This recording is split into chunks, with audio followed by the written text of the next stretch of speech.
It was the kind of life most people would envy. I had everything, at least, that's what I told myself. A beautiful house, a successful husband, and a circle of friends who envied me. But deep down, I knew something was missing. The thrill of excitement. The feeling of being alive. Richard and I had been married for almost 10 years, and in those years, I had learned that love was something we couldn't simply wish into existence. I had gotten comfortable, maybe too comfortable. Our life was predictable, almost too predictable.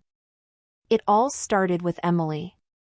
She was the first to suggest it, though not in so many words. "You deserve more, you know," she said one afternoon over coffee. Her gaze lingered over the rim of her cup, eyes calculating. "I mean, Richard has all that money. What are you getting out of it?" She smiled, but it was more of a knowing grin than anything else. I had laughed it off at first, dismissing the idea as just another one of Emily's strange notions. She was the one who loved drama, always in the thick of some scandal or another, but she was also my best friend, so I listened to her, even if I didn't always take her advice. "You're crazy," I said, shaking my head. "What's the point of having money if you don't have love? We're good. We're fine." But as the days passed, I couldn't help but think about what she had said. I'd look at Richard as he sat at the head of the dinner table, chatting about his business deals, his eyes gleaming with the same intensity he had when we first met. He was still handsome, still charming, still successful. But I felt like I was just there. And as I lay in bed at night, I realized something had shifted. Maybe it wasn't the love that was missing. Maybe it was the excitement, the challenge, the mystery of it all. Emily's words echoed in my mind. "You deserve more." Sarah joined in soon after. She was quieter, more subtle in her approach, but equally convincing. She didn't have Emily's flair for drama, but she had a way of making things sound sensible. "Think about it, honey. You've been by his side all this time, supporting him. You deserve something for all that. You know how marriages go. Sometimes, they just fade. But you? You're young. You could have it all. Start fresh. Live a life without holding back." I hated to admit it, but their words began to worm their way into my thoughts. I started noticing things about Richard that I hadn't before.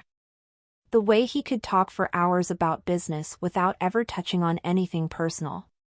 The way he had stopped noticing the little things that mattered to me, the spontaneous dinners, the long walks after work, the small surprises that used to light up my day.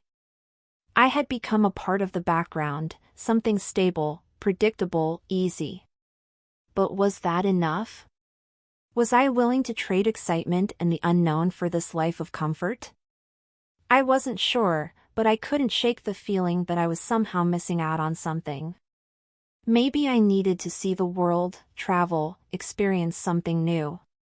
Maybe I needed to take control of my life in a way I hadn't before. It wasn't just about the money, at least, that's what I told myself. But Emily and Sarah had planted the seed, and every conversation I had with them seemed to water it.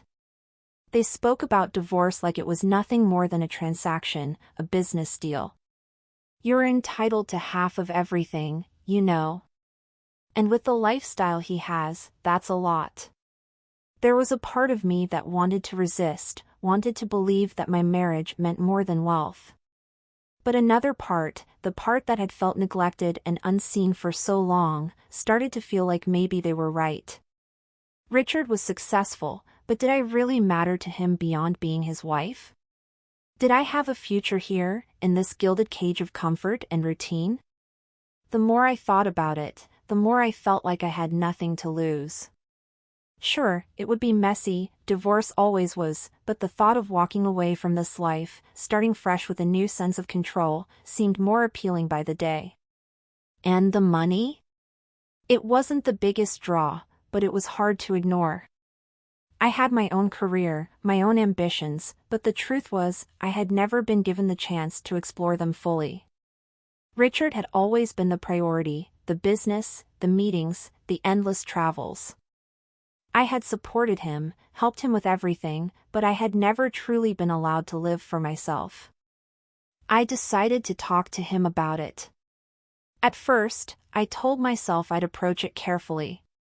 I'd ask for more communication, more intimacy, more of him. But as I sat there, staring at him across the dinner table that night, I realized it wasn't just communication I wanted. It wasn't just intimacy. It was the life I had always dreamed of, one where I didn't have to hide behind his success. I wanted more than just a comfortable existence. I wanted passion. I wanted freedom. And most of all, I wanted control. Richard was completely unaware of the storm brewing inside me. He was still as charming as ever, still full of his stories and business talk, as if nothing had changed. But everything had changed, at least in my mind. I felt the weight of the decision, and I knew what I had to do. It wasn't about Richard, really. It was about me, and the life I wanted to live. I had spent too long being second to everything in his world. Maybe it was time to turn the tables. Maybe it was time for me to take control of my own story. The plan began to form slowly, but surely. I didn't have a concrete strategy yet, but I knew what I had to do. Divorce. Take half. Walk away with everything I deserved.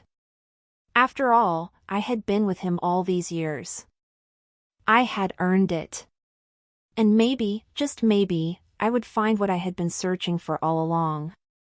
But I couldn't shake the feeling that this path, this decision, would change everything. That there was more to this than I realized, and that once I took that first step, there would be no turning back. The days after I made up my mind to go through with it were filled with a kind of numb excitement.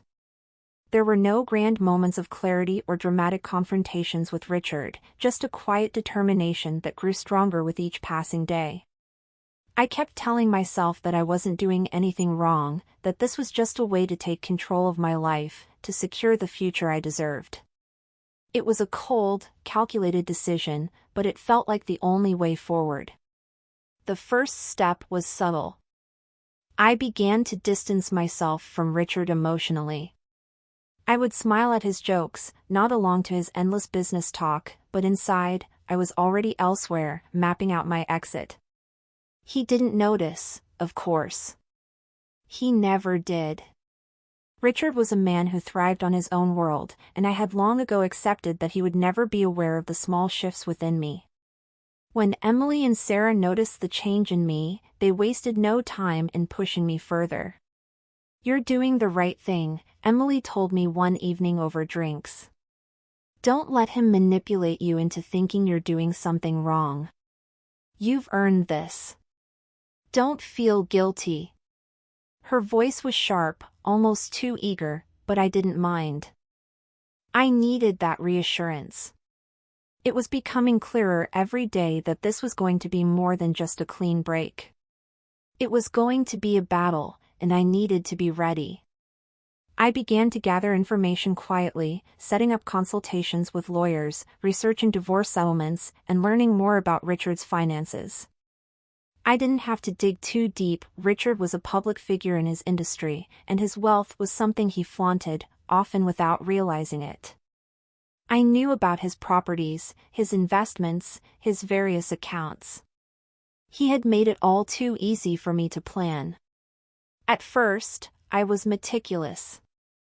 I paid attention to every little detail. The lawyers I chose were discreet, well known for handling high-profile divorces. I didn't want to leave any room for mistakes. There were moments when the fear crept in, fear of Richard's reaction, fear of the unknown, but I pushed it down. This was my decision, and no one, not even Richard, would take that from me. I hadn't yet told him. I wasn't sure when or how that would happen. I had imagined the conversation 1,000 times, but the reality seemed to elude me. Would he be angry? Would he beg me to stay? Would he call me a gold digger? I didn't know, but I was prepared for anything. What I wasn't prepared for, however, was the way my emotions began to shift. As the days turned into weeks, I found myself growing resentful, not just of Richard, but of everything, of the life I had built with him, of the years I had spent supporting his every endeavor, of the loneliness I had felt all this time. There was no grand moment of betrayal, no one act that made me decide he wasn't worth it anymore. It was a slow, creeping realization that my life could be so much more. I had spent so long being secondary to Richard's needs that I had forgotten how to live for myself. And now, with the divorce looming closer, I was ready to break free. The hardest part was convincing myself that I wasn't being selfish. Everyone around me kept telling me that I wasn't, that I deserved more than this half-life I had been living. But deep down, I knew I was taking a risk. I wasn't just risking my marriage, I was risking everything I had ever known. The thought of starting over, alone, with nothing but my own ambitions and whatever money the divorce would leave me with, terrified me. But it also excited me in a way I hadn't felt in years. Richard had no idea what was coming. He was still the same man I had married, charming, successful, but distant. He would come home late from work, often too tired to do anything other than eat and go to bed. He didn't notice the small changes I was making, the way I spent more time out with friends, the way I started ignoring his phone calls when he was away. The emotional distance between us grew wider, and Richard didn't even seem to care. I had prepared myself for the inevitable. When the day came, I would confront him, tell him everything, and then move forward with the divorce. But in the back of my mind, I still wondered what would happen when it all fell apart. Would Richard be upset? Would he beg me to stay? Or would he simply go along with it, as he always did, too absorbed in his own world to care about mine? The truth was, I had no idea. But the more I thought about it, the more I realized it didn't matter. This wasn't about Richard anymore. It wasn't about our marriage or the life we had built. It was about me, about taking control of my own destiny, about stepping out from under his shadow and building a life that was truly mine. The decision was made, and I could feel it in my bones. I would go through with it. I would file for divorce. I would walk away with what was mine, and I would rebuild. Richard would be fine. He always was. He had his money, his business, his world.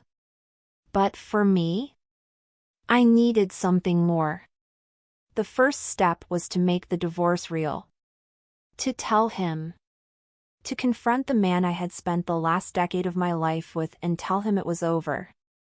But how do you tell someone that? How do you break the life you've built with someone who has never truly seen you? I didn't know the answer. But I would find out soon enough. As I sat in my car one evening, staring at the house we had built together, I realized that everything I had done, every decision, had led me to this moment. I wasn't just divorcing Richard for his wealth. I was divorcing him for my own happiness, my own freedom. For a chance to live a life that wasn't confined to the space he had created for me. It was time to take that step, and there was no turning back. It had been weeks since I first began planning my escape, and the weight of my decision was beginning to feel heavier. Richard still didn't know. Still lived as though nothing was changing. But I had become someone else. The woman who smiled at him over dinner, who pretended to care about his day, had long since faded. In her place was a woman with a clear purpose, a woman who was finally taking back her life.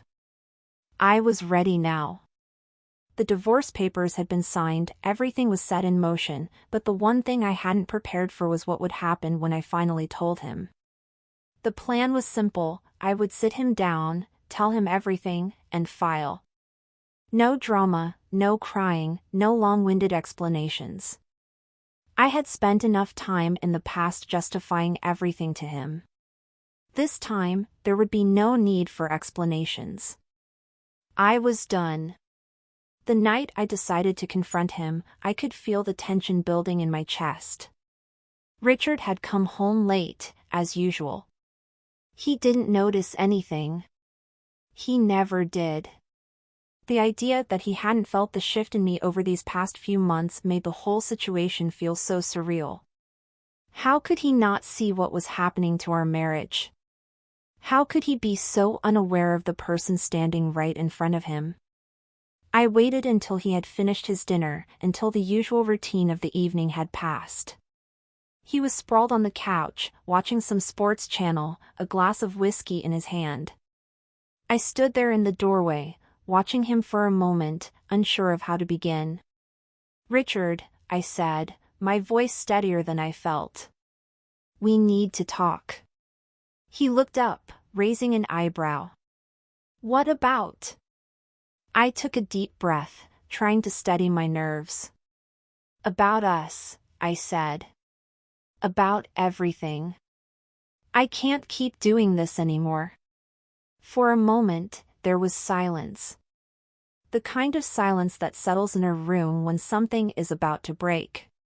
Richard put his glass down, leaning forward. "What do you mean? What's going on, honey?" I walked over to the couch, sitting down beside him, my heart pounding in my chest. I could hear the sound of my breath in my ears, and for the first time, I wasn't sure of what I was doing. But it was too late to turn back.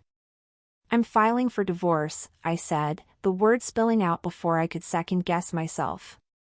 "I've been thinking about this for a long time, Richard. And I don't want to be in this marriage anymore.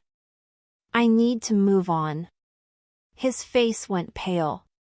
He stared at me for a long moment, as if trying to comprehend what I had just said. Then, slowly, his expression turned to one of disbelief. "What? What? You're leaving me?"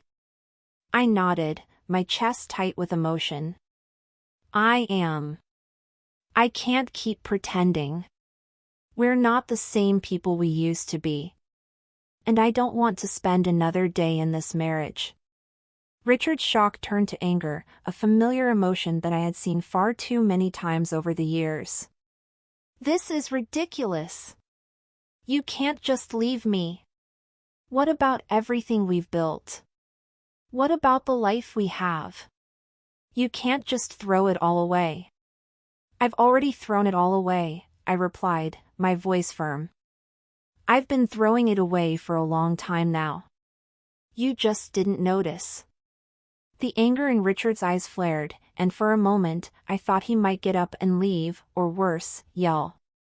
But he didn't. He just sat there, looking at me with a mixture of disbelief and hurt.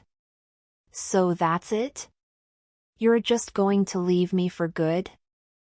I didn't respond. I didn't need to. The truth had already been spoken. For a few moments, there was a painful silence between us. Richard looked away, as if trying to process what was happening. I could feel the weight of the moment, the finality of it all. This was it. There would be no more pretending, no more second chances. I was done.